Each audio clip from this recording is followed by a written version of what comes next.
In my last video in this series of rebuttals to feminists from the Red Pill movie, someone left a comment that I was saving the best for last, clearly a reference to Michael Kimmel. And to that I must agree, with the stipulation that for the purpose of these rebuttals, the best is the worst. And for that, Kimmel fits the bill like a tailored suit. I'll wager he is one of the most corrupt and completely dishonest examples of feminist zealotry to have ever floated to the top of that ideological sewer. I say that out of a grudging respect for the man.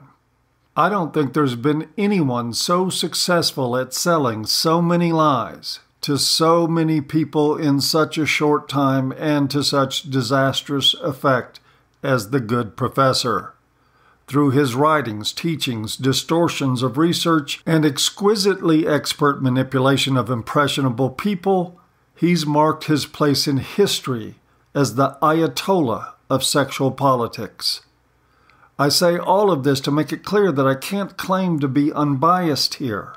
I don't like Kimmel, and I never have. My bias, however, won't sway an honest critic away from the evidence before them in this review, because Kimmel himself makes the case for me. As you will see in the video clips, he cannot make it through 10 seconds of speaking without revealing his trademark mendacity. True to the jokes about lawyers and politicians, if Kimmel's lips are moving, he's lying. We will start with 85 seconds of free-floating Kimmel bilge straight from the Red Pill movie and from the mouth of the horse's ass. Let's grant every single empirical case as being true. Yes, it is true. Let's just say, it is not true, but let's just assume that there is gender symmetry in domestic violence, that women hit men as much as men hit women. If I were to say that, I would say, and therefore we need boatloads more funding for domestic violence to develop shelters and adequate interventions, because there's this hidden epidemic of men who are being beaten up by women. Or I could say, as the men's rights movement do, therefore we shouldn't have these shelters and we shouldn't fund them because the women are all lying. Well, it seems to me that if you really believe in gender symmetry, it's not that you want to, you're not questioning the number of women. You're just saying the number of men in society. You would want to join with women who are anti-violence to say, we have a real problem here. You know, it's not even a gender problem. It's a problem of women hitting men and men hitting women. We've got to get boatloads more funding. Let's work together. That seems the logical response to this. But instead they're saying it's like a zero-sum game. If we fund the women, then we're going to ignore the men. Well, we're not going to ignore the women because we all agree that the levels are as high as we say. Now, while Cassie appears to digest that slap-happy deflection, let's break down Kimmel bit by bit, starting with the first 9 seconds he talked. Let's grant every single empirical case as being true. Yes, it is true. Let's just say, it is not true, but... As predicted, he lies coming right out of the gate. The fact is that it is true, and by it, of course, I mean that the overwhelming body of research on the subject demonstrates that there is sex symmetry in domestic violence. Men and women abuse each other physically at roughly equal rates. Even if you don't believe the numbers from the Center for Disease Control that Jay provides in the documentary, showing that there were slightly more male victims of intimate partner violence over a 12-month period than female, I have included a link in the low bar to nearly 600 other studies and reviews that conclude about the same thing. Do not think for a moment that Kimmel is unaware of these studies or that he does not know the truth. He certainly does. But as I have stated for the 50th billion time over the past 9 years, with ideologues like Kimmel, truth is an asset only to the degree with which it can be used to further lies. Let's move on with another bit of Kimmel's routine that is laughable, but as you will see, the laugh is a tragic one. Or I could say, as the men's rights movement do, therefore we shouldn't have these shelters and we shouldn't fund them because the women are all lying. It's only worth it in passing to point out that when Kimmel says that MRAs deny that there are female victims of intimate partner violence, that he is just telling a bald-faced lie. As Jay says herself in the film, she didn't find a single MRA she interviewed for the movie with that point of view. And I can say that after nearly 30 years of advocacy for men and boys, I have never encountered a single MRA, even some of the fringe radicals, that ever espouse such ideas. But that is just standard feminist demonization. It's the kind of lie that people like Kimmel have peddled so long that they likely believe it themselves. After all, it wouldn't be the first time that an ideologue believed black was white, up was down, and left was right. Of more concern here is Kimmel's purported solution. You know, it's not even a gender problem. It's a problem of women hitting men and men hitting women. We've got to get boatloads more funding. Let's work together. Let's work together, he says. If MRAs are concerned with the hidden victims of domestic violence, they should seek to join feminists in efforts to secure more funding and broaden the scope of domestic violence services, to align with them as concerned advocates. Meet Earl Silverman. Earl was an MRA who worked tirelessly in Canada to establish a single safe house for male victims of domestic abuse. Like all other MRAs, he didn't deny the existence of female victims, and he did indeed seek to appeal to feminist domestic violence advocates for mutual acceptance and support. He frequented online forums that were populated with advocates who worked in Canadian women's shelters and appealed there for cooperative efforts. He was shunned, ridiculed, and demonized by those advocates for his efforts. After more than 20 years of trying to secure funding for male victims of violence, his net result was reportedly an $800 check from the Canadian government.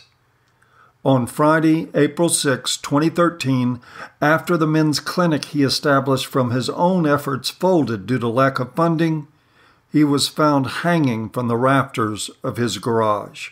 Since his 4-page suicide note has been withheld from the public by the Canadian government, we can only speculate his exact motives. Most that knew him, though, feel certain that he hoped his death would spark the interest in male victims that he could not achieve while he was alive. If you watch the Red Pill movie, you will see a dedication to him in the end credits. Cassie Jay's thoughtful gesture is largely the only recognition his death ever got. The mainstream media, places like HuffPo and The Atlantic, largely turned the event into an excuse to demonize him further, painting him as a hater and a loser. That is what trying to cooperate with feminists will get you. And Michael Kimmel damn well knows it. Not that he would tell you the truth about it. When I participated in the Q&A for the world premiere of the Red Pill movie in New York City, I challenged Kimmel directly on father's issues by pointing out an organization he helped found, the National Organization for Men Against Sexism, or NOMAS, had branded fathers' rights activists as an abuser's lobby, comprised of men whose only motive for gaining access to their children was so that they could abuse them and their mothers. Citing that, I suggested to Michael Kimmel, who was trying to assert that he had compassion for men, that he needed to clean up his own house. Please note his immediate response. Compassion for the struggles of men, then you need to do a lot better job about cleaning up your own house. Yeah, it's not my house, but I take your point. It's not my house, he said. And I have omitted everything after that because the point is that once again, his first response was a complete, willful lie. Should you want to go hear the rest of it, I've linked it in the low bar. The fact is that it is his house. Indeed, he was one of its primary architects and carpenters, and he has served as its national spokesman. He did that while Nomus was calling alienated fathers abusive losers. And he did that when in California, Nomus filed an amicus brief to block men from entry into the state shelters for domestic violence victims. Let's work together, says Michael Kimmel. One can only wonder in what diluted context Kimmel inserts the word together into his vocabulary at all.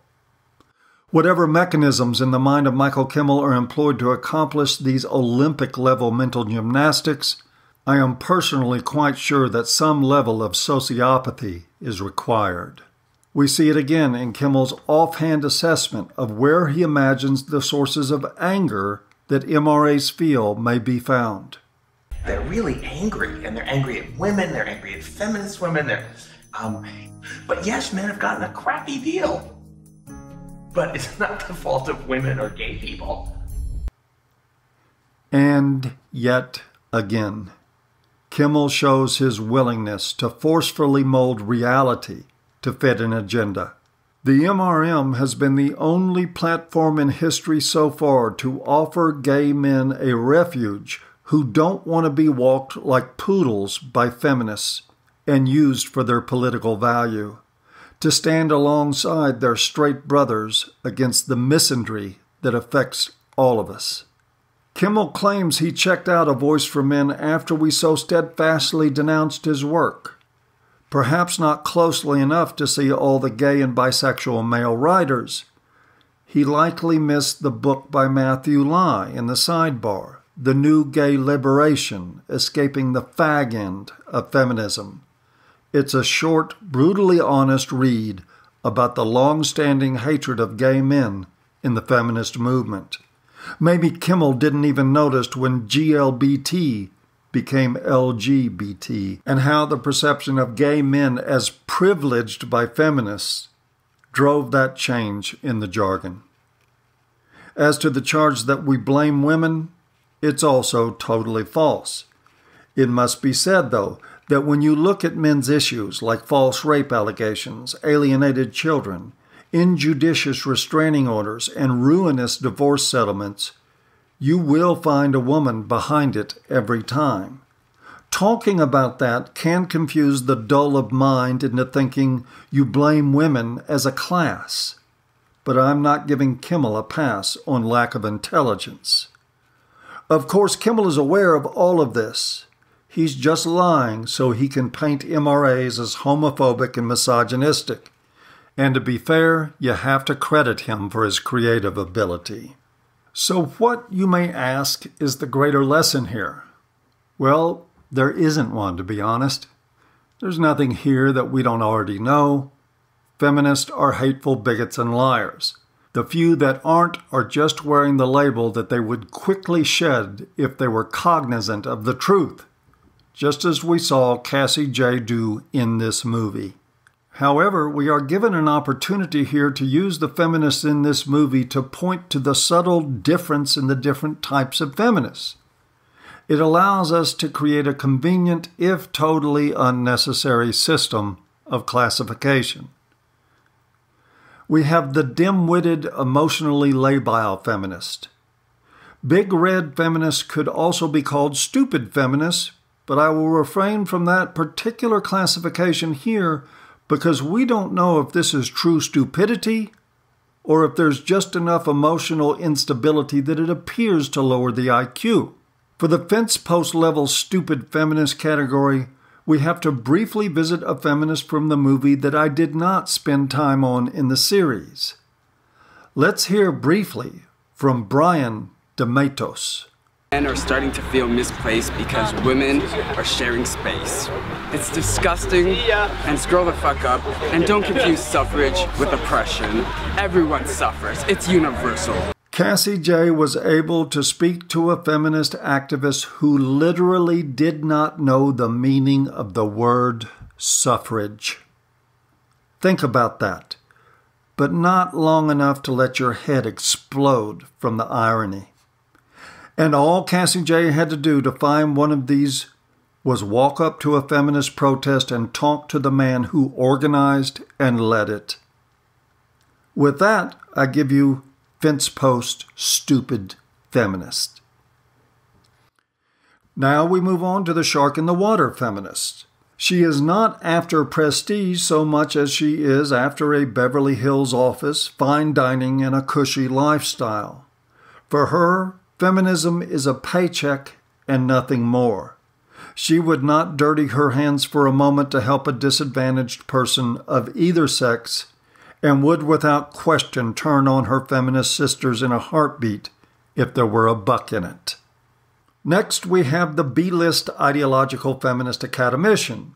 He is the mediocre professor with an unremarkable career who spends time convincing himself that his worthless arts degree is meaningful to society. He fumblefucks his way through rationalizing anything that will ensure his attendance at cocktail parties, and he offers a never-ending string of strong opinions on things that don't threaten the low-level esteem he enjoys from his contemporaries. Finally, we have the A-list feminist academician. Driven by arrogance that covers copious amounts of underlying insecurity, his mission in life is to be the go-to source on the subject of his choice. He fancies himself the sole, or at least the apex member of the gender intelligentsia. He is a culture of one, and he has a mission for which he pines for recognition and accolades, especially from celebrities.